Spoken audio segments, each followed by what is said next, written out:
Hello everyone and welcome to a Replica Airguns video. My name is Michael K and we're taking a look at the Crosman 357 .177 caliber CO2 pellet revolver. And this is a full review. It will contain my tabletop and shooting portions of the review.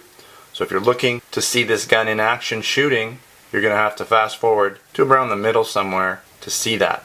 First off, I want to thank Crosman Corporation for sending me this fine CO2 pistol for review. I've kind of been putting off doing this review for some time. I did own this gun a long time ago, or a very similar version of this gun quite a while back when I was a kid, when I was around 14 or 15 years old, and boy did I have a lot of fun with this gun back in the day. Moving forward, almost 30 years, here we are again, taking another look at it, and really not a lot has changed. A few minor changes, but really this is the same gun that I used to shoot when I was a kid. Now this version is simply the 357, but you may see other versions around, the 357W or the 357-6. There's even some kits, I believe a 357GW, and there's some older versions that go back to the 80s and 90s with different names. And some of them even came in .22 caliber. And they were styled after slightly different versions of these types of revolvers. Now this particular one has been in production from about 2000 to present. Alright, so let's go over some of the main specifications. This gun is a metal and plastic constructed gun. Fair bit of metal in it, but there is some plastic. It uses 12 gram CO2 cartridges. It shoots .177 caliber lead pellets. At least that's what it's designed to shoot.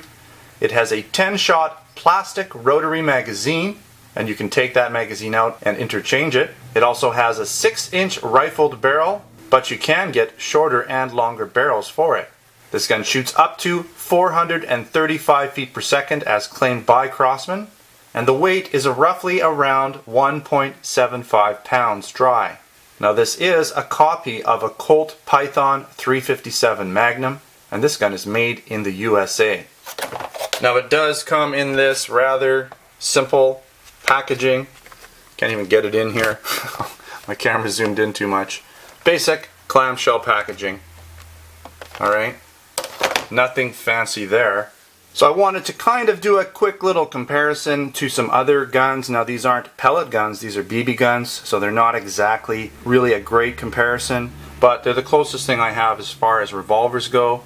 So this is the Umarex R8, not a bad little revolver, mostly plastic. If you want to watch my full review on this one, you can, but you can see here, not bad little BB revolver, but we're not really talking about this one, so I'll put it away. Now we also have the Dan Wesson, and this has been a very popular BB revolver for me. Again, it's a BB gun, 4.5mm BBs. Very popular because it is a very good replica, but in terms of shooting, I think you're going to find that the Crosman performs a little bit better. What this gun really does here, this Dan Wesson, is it's just a really nice replica, and it gives you that real steel kind of look and feel with the actual loadable shells.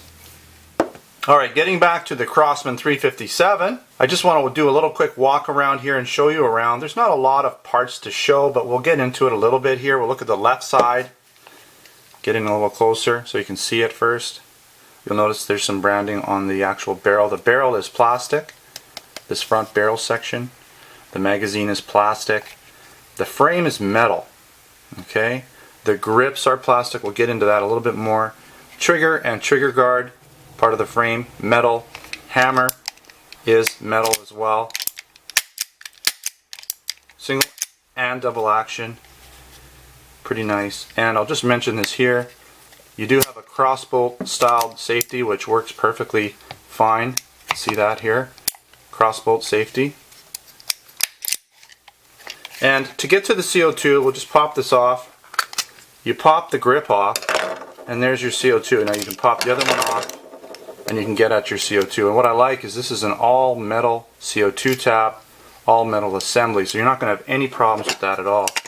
You just snap these back into place when you have your CO2 in there, and you're good to go. Now these grips are a hard plastic. It would have been nice, I guess, if they had maybe a rubber texturized coating on them. Would have felt more like what they look like. They do look kind of like a rubber grip, but they're actually plastic. You have your branding here again, Crosman branding.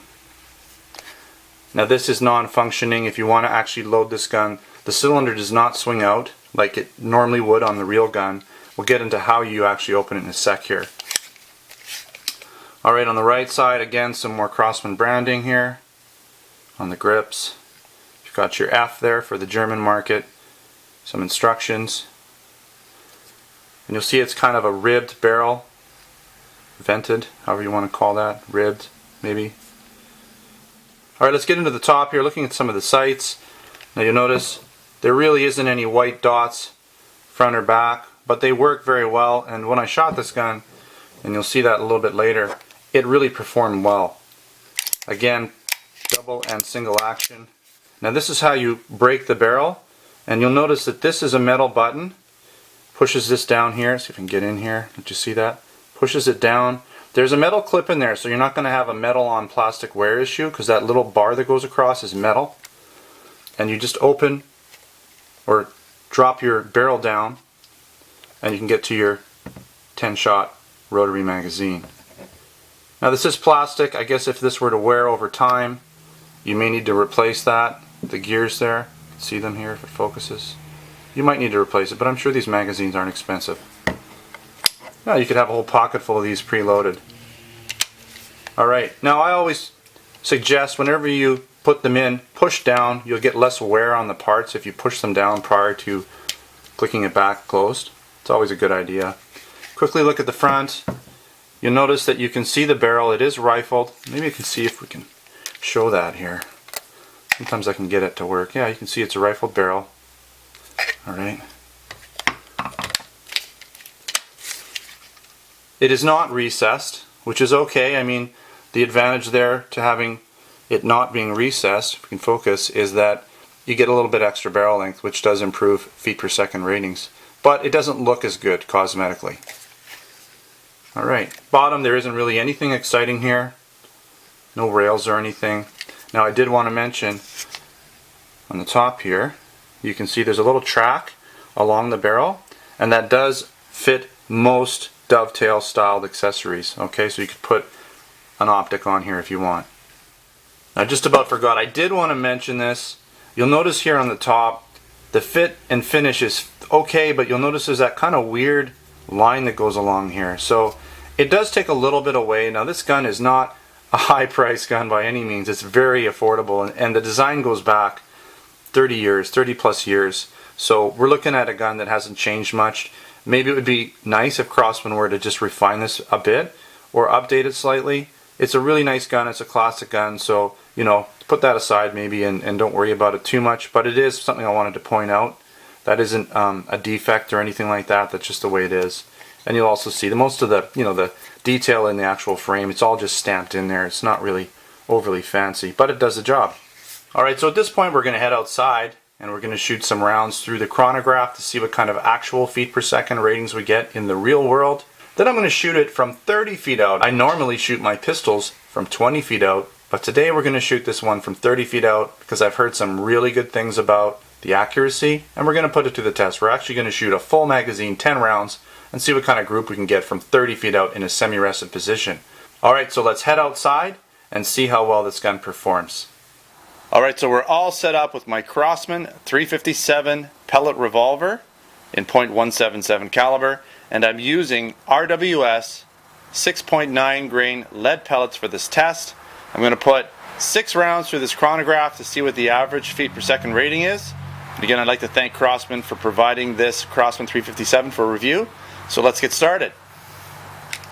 First shot.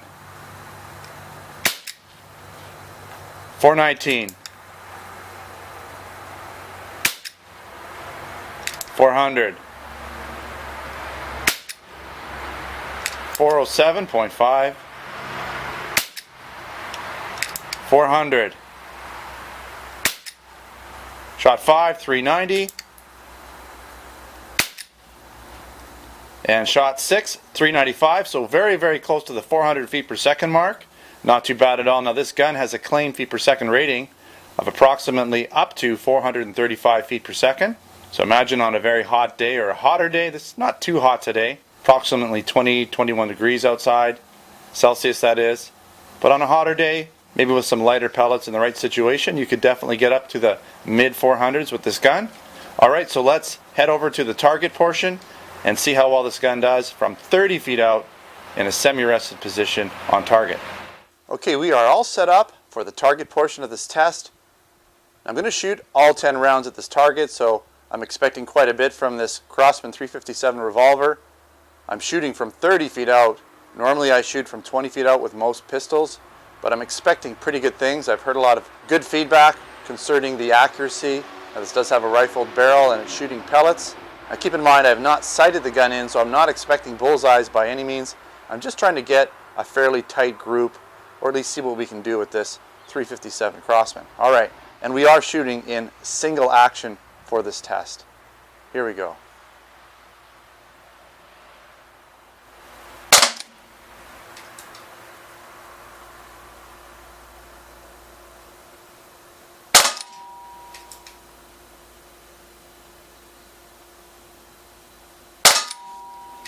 Shot 4.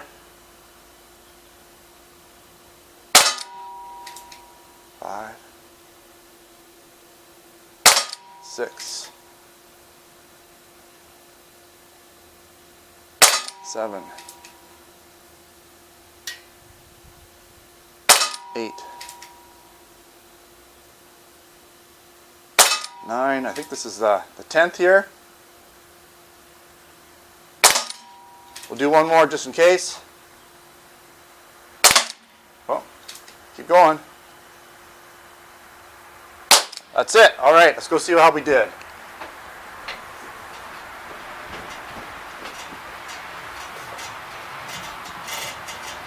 Not bad at all.